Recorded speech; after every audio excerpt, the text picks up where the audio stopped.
You've just become God. What's the first thing you do? Turn the sun blue to fuck with people. Turn notifications back on. Make menstruation not necessary. No one has time for that shit. Get pregnant if you want, otherwise enjoy. Seems good to me. Make a TV show where I slow reveal the wrong religions, a bit like Deal or No Deal. Just wonder about doing miracles and calling myself God and see how long it takes for people realize that I am in fact God. Fracture my consciousness between billions of people to interact with other versions of myself and forget how lonely I am. No more hiccups. Create lesser gods for me to rule over. See if I can make a boulder so big I can't lift it. Find all the people who do things in my name and smite them. What the fuck do they know? Selfish cunts who are just looking for somebody to blame their behavior on. I create new species that are far superior to the current ones. Resign. When did your feeling about something is very wrong here turned out to be true? I came home to my mom supposedly out for a walk and my little brother seeming worried she hadn't come back yet. I noticed her keys were hanging up. I had a sinking feeling something wasn't right. Why not take your keys? Anyway, a long story short, she hasn't gone for a walk. She has locked herself in a back room in our guest house thing that you can only unlock from the inside, and had taken a whole heaps of pills to unalive herself. She survived. This was over 15 years ago. Still haunts us. She was dressed in her wedding dress. My parents had just divorced. It wasn't nice. Kind of a dumb one. But we had this regular customer who was very weird. I worked in an auto wrecking yard and he always came in and bought random off the wall shit. Anywho, me and a new guy load some stuff into the back of this guy's van. He gets in to leave and new guy is standing behind the van next to the building. I say, "Hey, I wouldn't stand there." New guy looks at me puzzled and moves. Sure enough, weird customer puts it in reverse and punches it. Backs right through the wall of our office.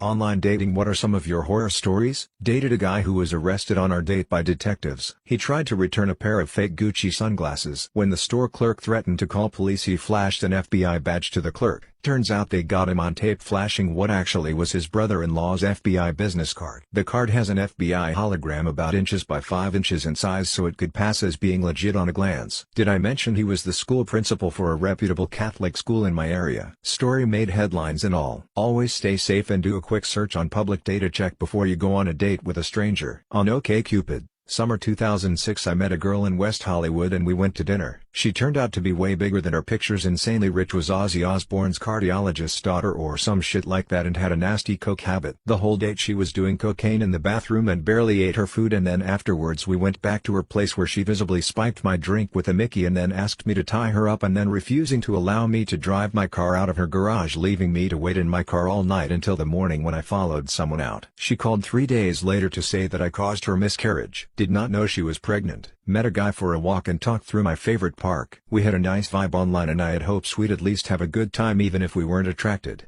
He was completely bizarre. Spent a lot of time trying to get me to believe that he was some sort of psychic or wizard with magic powers. Asked for a ride to the bus station from the park. I had no idea he hadn't driven himself there and suddenly had to pee during the 5-minute drive. Wet his pants just before getting out of the car. If you didn't do a people check using public data check before going on your date, it is never too late to do one, especially if you're getting creepy vibes from your date. Dear Americans of Reddit, how do you find this first year of Biden's presidency compared to Trump's? Well, there is pretty much one thing that's continuing to make me mad. It's that Biden lowered the threshold from $20,000 to $600 to get a 1099K form. Instead of taxing the rich, they want to go after the gig economy like DoorDash or Uber or small-time eBay sellers to nickel and dime them to death. Most people using these platforms are doing so as a side gig to make enough money to support their families. So let's go after those people and not the billionaires, right, Biden? During the first year of Trump's administration, the majority of news headlines were about Trump. During the first year of Biden's administration, the majority of news headlines were about Trump. Well, it's certainly been quieter.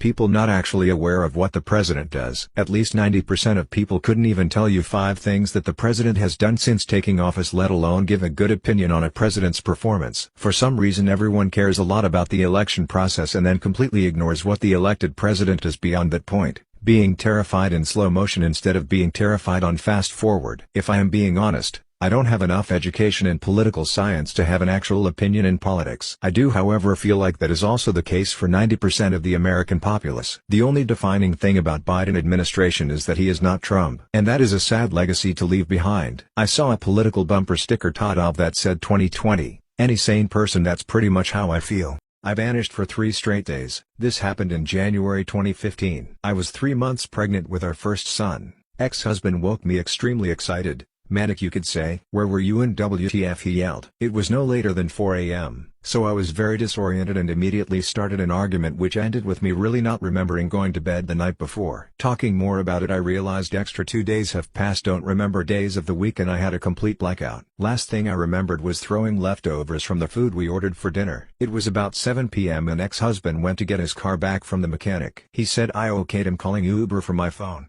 but I can't recall that. After coming back I was nowhere to be found. My keys, wallet and phone were there, but I was gone. He immediately went to the only neighbor we used to hang out with at a time, but I wasn't there neither. He waited a few more hours and called the police. From what he said, next 2 days were hell. Hospital kept calling. I'm a nurse. Friends I made plans with called and no one had any idea where I were. On the third day I just appeared in our bed in jammies. The door was locked and ex-husband didn't even sleep. He was drinking and walking around the house all night. I didn't lose my job and we had no problems with authorities, but to this day I can't figure out what could have happened. My girlfriend broke up with me because I cheated in school. My girlfriend, 22F, and I, 22 meters, go to the same school and we are classmates as well. I wouldn't say our relationship is perfect, but we are great together. She's smart, funny, cute and competitive, which I love about her. We would have fun competitions on who can eat the most slices of pizza or who can have better grades. It was never a problem to me, in fact it motivated me to be better. One time we had a paper due for chemistry class that I was running late on. My dog died that time, so I had no mental strength to work on anything. I decided to look online for someone to work on my paper last minute. My girlfriend was very supportive during those times while I was mourning my dog's death. Fast forward a few months later, my girlfriend saw my paper and complimented me on how good it was and that I even got a perfect score. I told her thanks, but I just paid someone to do it. She got very upset that I cheated and was very disappointed. She said it makes her feel dirty to have a degree that's valued equally to the degree of somebody who didn't have what it took to earn it. I responded with, in college they call it academic dishonesty. In the real world they call it outsourcing. Which made her even more mad that she actually wants to break up with me. We ended our relationship there, but I don't regret it. I hate people who act like the world is black and white and as if justice is served all the time. The world isn't fair and that's just how it is. They act as if they never did anything wrong. People only complain about corruption when it's not benefiting them.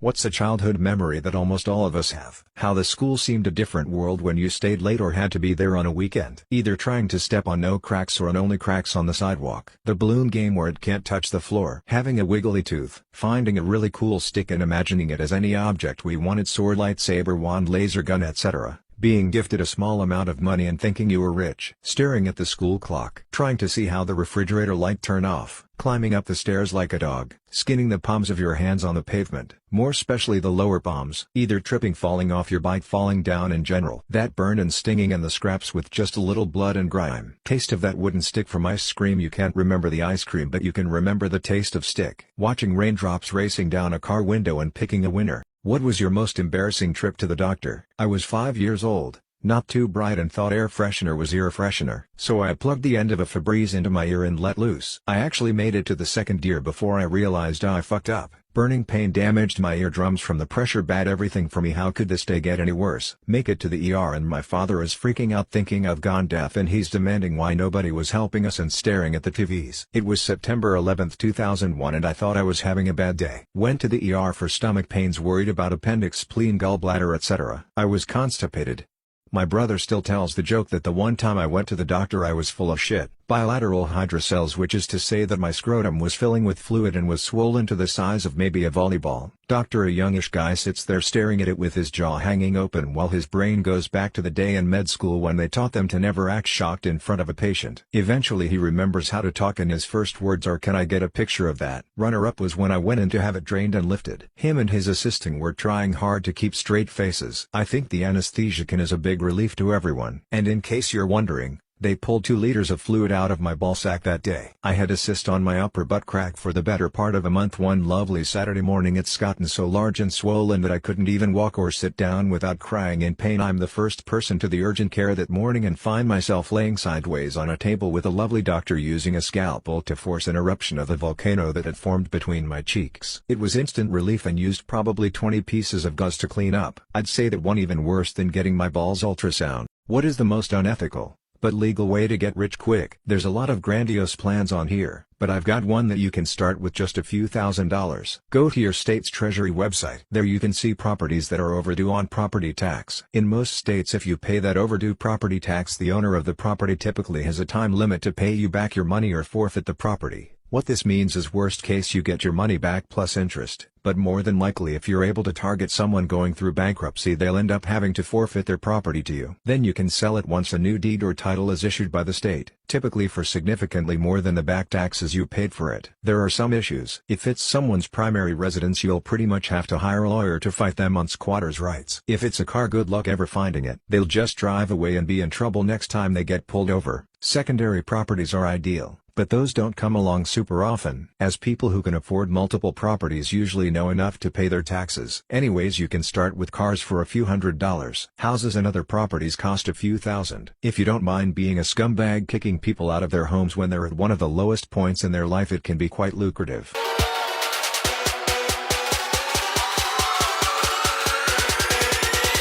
Spread your wings and fly, go!